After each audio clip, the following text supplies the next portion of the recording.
Back now with Miranda Kahn on America's Forum. And Miranda, the cost of prescription drugs in the U.S., it's expensive. It's been a contentious issue from my days in Congress, and a whole lot of us back then and even now, people are looking to Canada, where those prescription drugs usually cost less. A lot of people are, but according to our next guest, that decision could mean trouble for consumers and the health industry.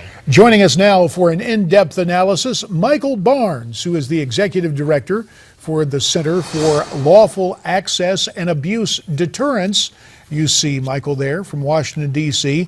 And also along with us, continuing as part of this conversation, Nick Tate, our deputy health editor at Newsmax and co-author of Da Vinci's Baby Boomer Survival Guide. Gentlemen, thanks to you both. Michael, I got to tell you, I heard from my constituents back in the day, and I even voted to allow prescription drugs to come in from Canada. Why not? Well, this is an issue of safety primarily. We see that Maine has actually already allowed members of its state citizens to import medications from Canada. And about 50% of those sites that claim to be Canadian, maybe even more, are not even sending Canadian drugs. You would be getting medications from India, you would be getting them from Turkey, Mauritius, a great place to visit, wonderful beaches, but I wouldn't necessarily want to be taking medications that are from Mauritius when they're supposed to be Canadian, and they're really, not at all overseen by the Food and Drug Administration. These are issues of safety as well as the efficacy of medications. Nick, your thoughts. Is there any way to authenticate where these drugs are coming from to ensure to the American public that they are actually coming from Canada? Well, the truth is that there are different rules that apply in different countries, and the European Union and Canada have different standards than the U.S. And the question really is, how do you make sure that you're getting what you're paying for? The question that I would ask is, why are drugs so much more expensive in this country, and what kinds of policies should we be putting in place, Michael, so that we can bring those costs down? Can you explain what the differences are and what we should be doing from a policy standpoint? Congress is under pressure to do something about this. As JD says, constituents are making clear that drugs are very, very costly in the U.S. What should we be doing to bring those costs down?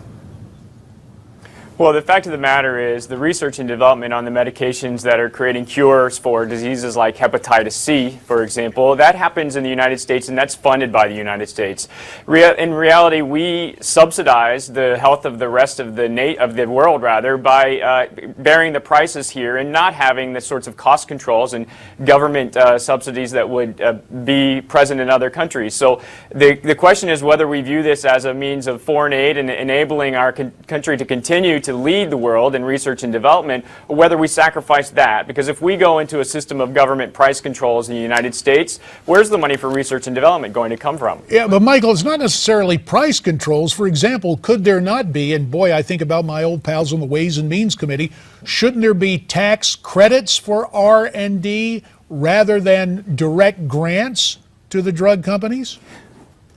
Well, I mean, we see those sorts of efforts at providing government-supported research in various settings in the United States, but I typically tend to believe that the competitive system of market-based research is highly effective. If we look, for example, at what's happening with the hepatitis C medications, there is a race to the market, and now there is also a race to provide access to individuals through their various health plans, which is having an impact on the price of those medications. So our market system is actually working very well, where we're seeing that there are cures for a very terrible disease like hepatitis C, and that we're actually getting those cures for $84,000 or less because the price is falling, whereas otherwise it would cost about $800,000 to deal with someone who has hepatitis C, including the $500,000 that costs goes into a transplant, for a liver transplant. So this is actually the market system working very well. The question is whether or not we allow the government price controls in other countries, which ultimately is sort of like a free riding, whether that's going to extend to the United States. All right, Michael Barnes, we appreciate your insights. And again, to our friend Nick Tate, who is the author of Da Vinci's Baby Boomer Survival Guide. To learn how to survive the baby boomer financial crisis, check out that new book, and you can find out more at Da Vinci's. You can go to this website, babyboomers711.com, to get the book.